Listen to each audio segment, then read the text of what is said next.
Alright, the last time we got together and looked at beginning guitar chords, we looked at the three progressions, the three chords D, A, and E. And we looked at not only how to form those, how to keep your fingers from hitting the other strings, but we also looked at some techniques for changing those strings by using anchor fingers. And so today we're going to learn two more chords, and we're going to look at how to switch those back and forth as well. So the first chord I want to look at is G. Now the G is one of those chords you can play several different ways, but I want to show you one way first here. And that's by taking your first and second and third finger. Your first finger goes on the second fret at the A string or the fifth string, second finger on the sixth string, and the third finger comes down here on the first string. And if you notice, I've got that kind of straight right there. You can keep that knuckle bent if it works for you. Sometimes some people like to kind of straighten that knuckle out and give it a little more pressure there. And you strum all 6 strings on this chord versus some of the ones that we'd skip. Alright, so that's the G chord. Alright, and then we have the C chord, which begins with, we use 3 fingers as well. We start with our first finger and we put it on the second fret, second string, first fret, second fret, fourth string, third fret, fifth string, third finger. Lots of numbers to deal with here. This one's actually, it's one that a lot of people learn first because it's the C chord. C is like the center of the music universe. But it's not an easy chord because what happens is you've got 3 or 4 places here where things can go wrong. With this open string down here, it's easy to get this finger sloughing on it and muting it out. So you have to make sure you come in straight there.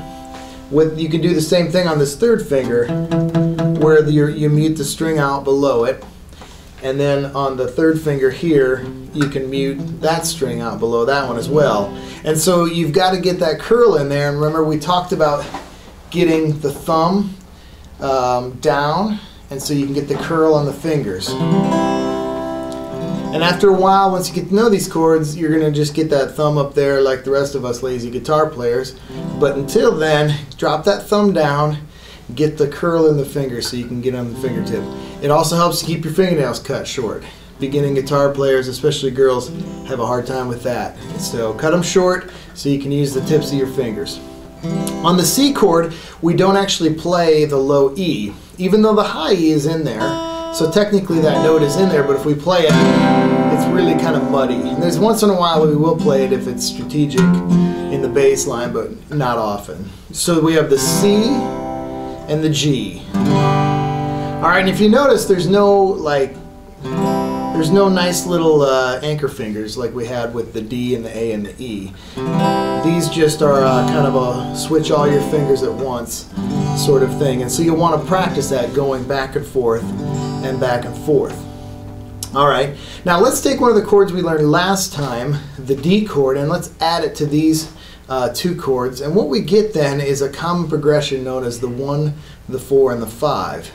If we call these 3 chords, if we say, hey, we're going to be in the key of G, that means we start with the G chord. That would be what they call the 1 chord. And then if you go up 4 steps to the C, that's the 4 chord. One more, that's the D chord, the 5th, the 5 chord.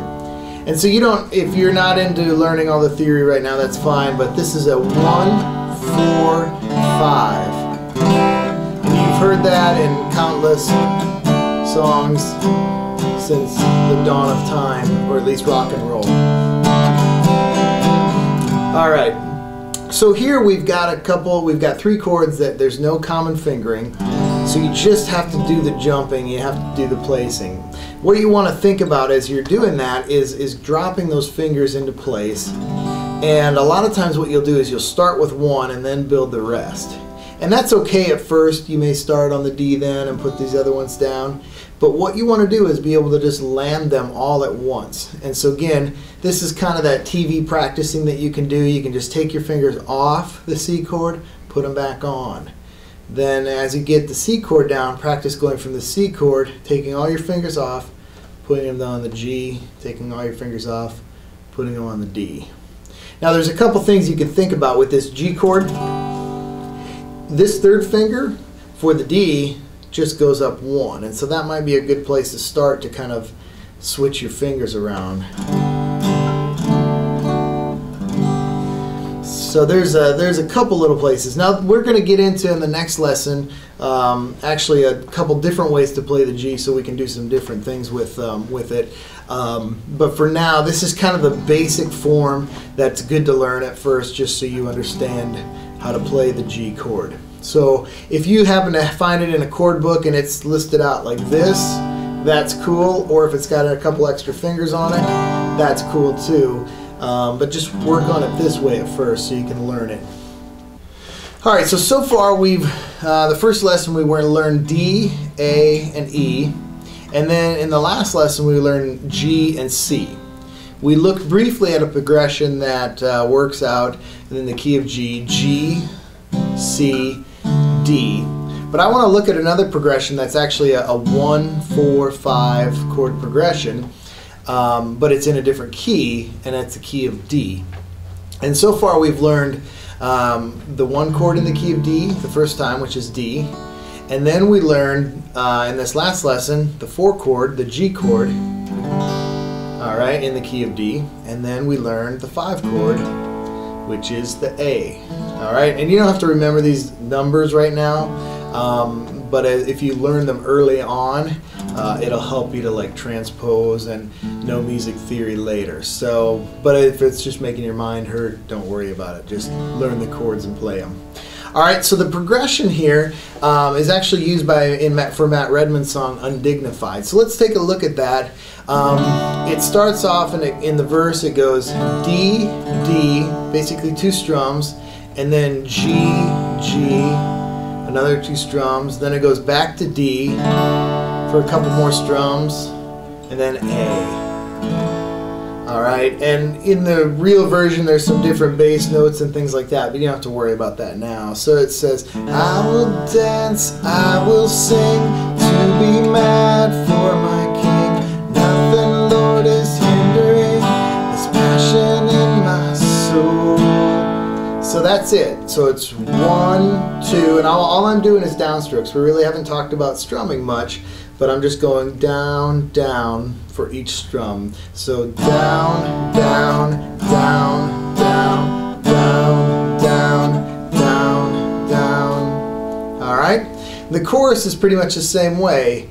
And I'll become even more undignified than this. Some may say it's foolishness. I think I messed that up, but that's alright. And I'll become even more undignified than this. Da, da, da, da, da, da. So anyway, it's just D to G and then D to A, over and over and over. So, not hard, but not easy if you don't know the chords yet. So just practice those chords, practice switching them. Again, TV practicing, just sitting there watching TV, or you know, whatever, and you can just practice moving those chords around and landing them where they're supposed to go.